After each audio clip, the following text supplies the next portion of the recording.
This is sample paper 4। सो देखो sample paper के बहाने, इनके एमसीक्यूज के बहाने आपकी सारी केमिस्ट्री दोबारा से रिवाइज हो रही है और मैं कोशिश कर रही हूं कि जो एमसीक्यूज के क्वेश्चंस हैं उनको और एक्सप्लेन करने की, ताकि आपका जो उसके आसपास के क्वेश्चंस है वो भी आपके कवर हो जाएं। जरूरी नहीं है जो एमसीक्यूज है, एमसीक्यूज वाला उसमें भी आ सकता है, 1, 2, 3 मार्क्स में भी आ सकता है, 5 वाले में भी आ सकता है। तो anyways now this is sample paper 4। When sodium tert butoxide, yes we can use methyl iodide यानी कि प्राइमरी वाला heated, the major product formed is of course ether बनेगा। इसका सोडियम इसके आयोडीन के साथ विल रन अवे। पहले आप सोडियम टर्ट बुटॉक्साइड बना लिया हमने, ये बना लिया, Na और I को भगा तो यू विल गेट ये वाला ईथर, यानी कि tert butyl methyl ether you will get. Which one of the following compounds will give butanone? Secondary alcohol देगा भाई on oxidation with KMnO4, so butane 2-ol is the answer. एक और बात भी बता देती हूँ, अगर इसको थोड़ी देर और हीट कर दिया ना तो ये यहां से तोड़ के इसका एसिड बना देगा with 1 carbon less. Next, arrange the following compound in order of increasing dipole moment. देखो भाई, टॉलुइन है, पैरा डाइक्लोरोबेंजीन है, सबसे कम डाइपोल मोमेंट इसी का होगा। फिर ऑर्थो डाइक्लोरोबेंजीन, क्यों? क्योंकि पैरा वाले में जो इनका डाइपोल मोमेंट होता है ना आपस में कैंसिल हो जाता है, ये देखो कैंसिल हो गया, सबसे कम इसी का होगा। ठीक है, सो इंक्रीजिंग बोल रहा है, इंक्रीजिंग का मतलब है कि सबसे कम आपका बी आना चाहिए। बी देखो इन तीनों में, चारों में से केवल इसी में है, आगे पढ़ने की जरूरत ही नहीं है। फिर ए का है टॉलविन का, फिर सी का सबसे ज्यादा है। क्यों? क्योंकि क्लोरो क्लोरो ऑर्थो पे पड़े हैं ना तो बहुत पास है, इनका दोनों का आपस में वो एडअप हो जाता है dipoles. Although zirconium belongs to 4D transition series and hafnium to 5D transition series, even then they show similar physical and chemical properties because दोनों का साइज सेम होता है। ये देखो, ये जिरकोनियम पड़ा है, ये hafnium. Question number 1, why zirconium and hafnium have similar sizes? Because of lanthanoid contraction. फिर उसके बाद क्वेश्चन आता है कि दोनों अलग अलग उसको बिलोंग करते हैं, उसके बाद भी केमिकल प्रॉपर्टीज सेम क्यों होती है? Because of similar size. तो both have similar atomic radius because of lengthenoid contraction. The molar conductivity of CH3COOH at infinite dilution इतनी है। Using the graph given below आपको इसकी निकालनी है। कैसे निकालेंगे? This plus NaCl कर दो minus HCl कर दो, means 350 plus इसकी, ये 150 दे रखी है, देखो 125 और 75 के बीच में 150, 350 प्लस 150 माइनस कर दो 425, आंसर आ जाएगा। This is from Kohlrausch law. What is the order of reaction that is 50% completed after 2 hours and 75% in 4 hours? देखो ध्यान से देखो, 50% कंप्लीट हुई 2 hours में, 50% की आधी कितनी हुई? 25%, तो हो गया 75%, उसको भी 2 घंटे लग रहे हैं। तो ये आपकी इंडिपेंडेंट ऑफ इनिशियल कंसंट्रेशन है, तो यानी कि ये होगी आपकी फर्स्ट ऑर्डर फॉलो करेगा, राइट?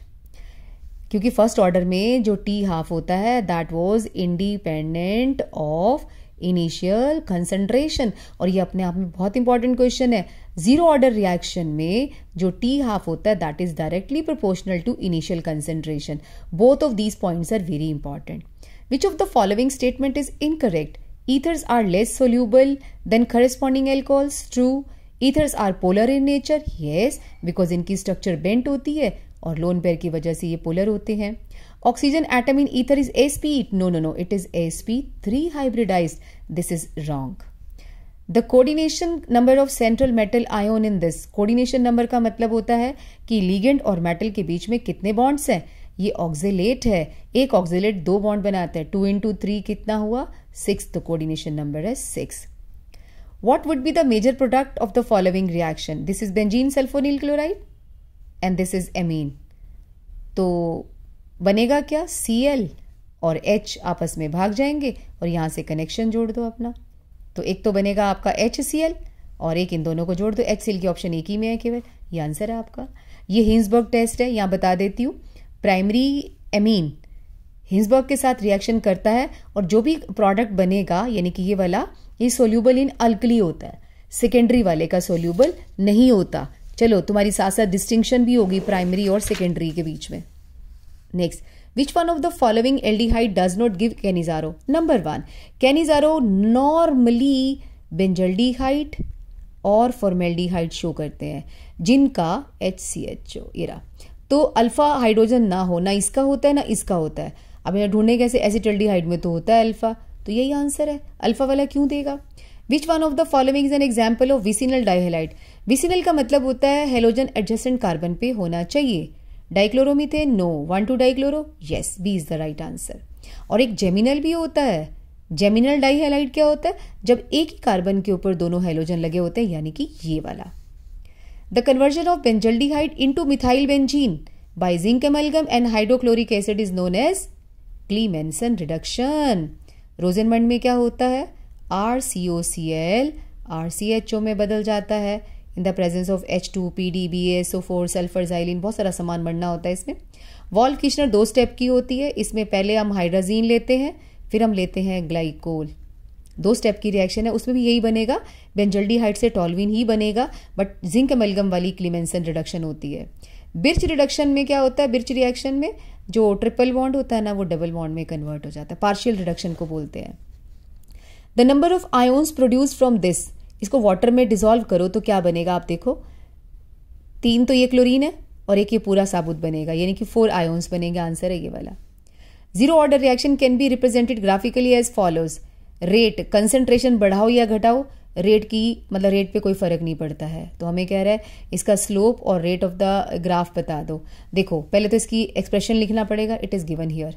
इस एक्सप्रेशन को ध्यान से देखो, रेट इज इक्वल टू के, तो अब खुद ही सोचो इसका स्लोप तो है ही नहीं, स्लोप है नहीं और वो के इक्वल आ जाएगा, यानी कि आपका बी आंसर है। स्लोप क्यों नहीं है? स्लोप या तो इसका होता है या इसका होता है। सीधी लाइन का क्या स्लोप होना? स्लोप होता है perpendicular upon base. The highest oxidation state of osmium is +8। True, 2 लोगों की होती है, एक रुदीनियम की होती है, एक ऑस्मियम की होती है। जो ऑस्मियम है 5D सीरीज एलिमेंट है, तो करेक्ट आंसर बताना है कि एक्सप्लेनेशन, हाँ दोनों ठीक है।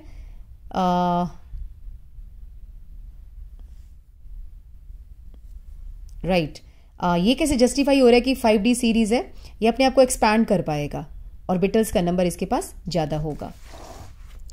Next, orthonitrophenol is less volatile than paranitrophenol. Less volatile का मतलब है कि मतलब इसका बॉइलिंग पॉइंट कम है, इसका ज्यादा, जबकि तो फॉल्स है।